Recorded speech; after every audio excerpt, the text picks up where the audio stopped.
Kryeministri Edi Rama përmes një video mesazhi në Facebook foli për programin për pensionistët në projekt buxhetin e vitit të ardhshëm, që ka depozituar në Kuvend. Rama premtoi rritje të përvitshme dhe të qëndrueshme të pensioneve për çdo kategori, rritje të mbështetjes së invaliditetit dhe të pensionit familjar. Sipas tij, nga janari 2026, pensionet do të rriten çdo muaj. Pensioni urban me vite të plota pune 18.000 lek, pensioni urban i pjesshëm 8.000 lek, pensioni rural 1.000 lek, pensioni familjar 7.000 lek dhe pensioni invaliditetit 6.000 lek. Mbrëmë i përcollën Parlamentit projekt buxhetin 2026 dhe jam realisht i lumtur sot, se kam përdorur ndonjëherë këtë fjalë, por jam i lumtur sot të them pensionistëve se mu ashtu, siç u zëtuam në zgjedhje, ky mandat do të jetë mandati i rritjes së përvitshme të pensioneve. Siç e kam thënë gjithnjë, kjo është pjesa më e vështirë e politikës financiare të një vendi, pensionet. Por, më në fund, pikërisht sepse nuk jemi më ai vendi që mezi mbajnë këmbë, po jemi një vend me një ekonomi të qëndrueshme që rritet çdo vit, mund ta bëjmë atë për cilën u zëtuam. Të arrijmë vit pas viti, të rrisim pensionet sipas objektivave të shpallura për secilën kategori.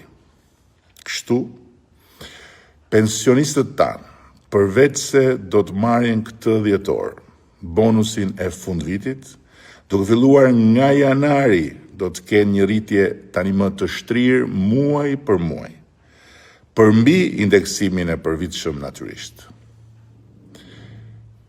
Konkretisht, sipas kategorive, në fund të mandatit duhet të arrijmë që pensioni mesatar të rritet si më poshtë. Pensioni urban me vitet plota pune të shkojë 40.000 lek të reja nga 27.350 që është sot. Pensioni urban i pjesshëm të shkojë mesatarisht 22.000 lek të reja nga 15.850 lek që është sot.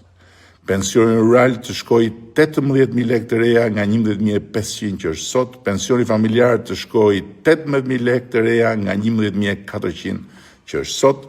Dhe pensioni i invaliditetit të shkojë 30.000 lek të reja nga 20.000 që është sot. Prandaj, nga janari vitit 2026, pensionet do të rriten çdo muaj si vijon. E përsëris për te indeksimit vjetor që do të jetë një tjetër gjë. Pensioni urban në vitet plota pune do të rritet 1.800 lek.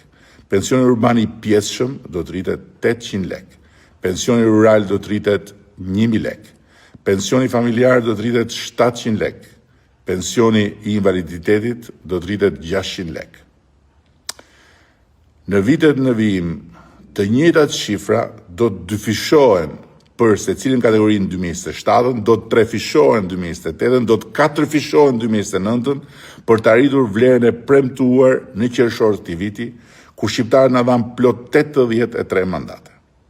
Ky jam unë, këta jemi ne. Them dhe themi atë që bëjmë dhe bëjmë gjithnjë atë që themi.